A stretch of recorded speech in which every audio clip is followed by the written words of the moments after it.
Hi, I'm Shi Chaoyang. Today I'm going to introduce my game called Antichthon.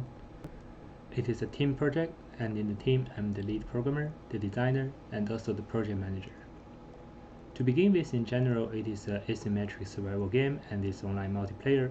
And in the videos, I'm going to show both the player trying to create a room and also the player want to join a game. So in the first video, it is the person trying to create a game. Once the game created, the owner of the game is in the game and waiting for other players to join the game.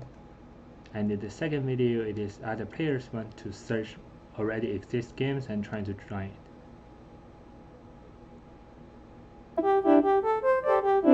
And you can see once both the players are ready, the game gives the owner of the game the outsider, also known as the hunter, and the other players known as the survivor. And for the survivors, the main goal of them is to observe the stars, pay attention in order to find the altars, which are the main mechanics and the main settings of the game, and to interact with altars to get power-ups and get scores. And once you have enough scores, then you reach the exit and escape from the game. So here are two screenshots of the survivor's screen. So at the beginning, it is you have 2 health and you have no ability and no score. And once you reach an altar, then you can get ability from the altar, which I'm going to introduce later, and you can also get score. So for the constellation and altars, there are 4 types of constellations in the sky, and it is indicated by color. And the green color is dash, the yellow color is give you moving speed up, and the red color give you stun, and the blue color give you health up. So when the player reaches an altar, then you can press the V button to get the power up and also the score. The more person is activating the altar, the higher the score you can get and the stronger the power up you can get. For example, like here, this is an example of the altar. It is a health up and it has a maximum of 2 players available, which means that there can be maximum 2 players trying to activate the altar together, and it will give each of them 2 scores and 2 times base number of health. So I can show the video as an example, but in this video I have only 1 player activating the altar, so it's the basic case.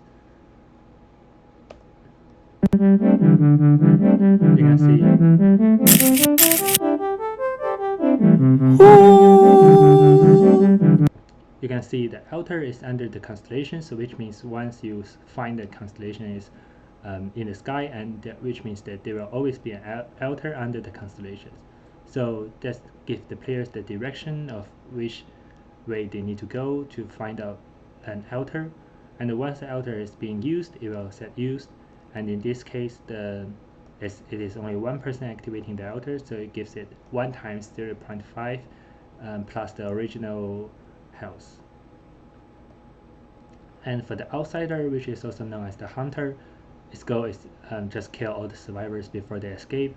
And the outsider, you can see survivor score and health, as you can see in the screenshot that the first one, the 2 is the health of this player, and the second 0 is the score of the player. This makes the hunters able to make decisions between which player they need to go into chase, because, like, for example, the high score means that he or she is really near to escape. So maybe you want to try to chase the person with the high score, or maybe, like, for example, 1 player have only got 0.5 health, so which means that he or she is the most easiest one to get killed. So that's the decision making for the outsider.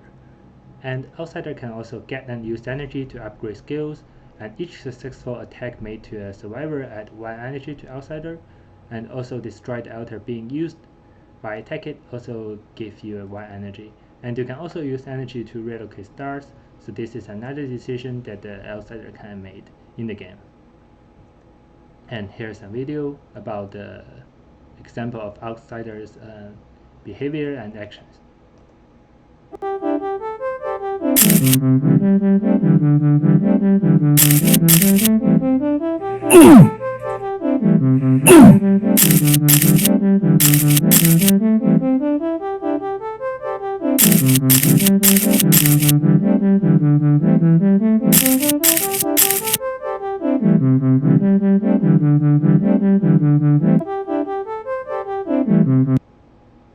So in the video, the outsider first attack the altar that being used, and then attack the players twice, so this gives him 3 energies.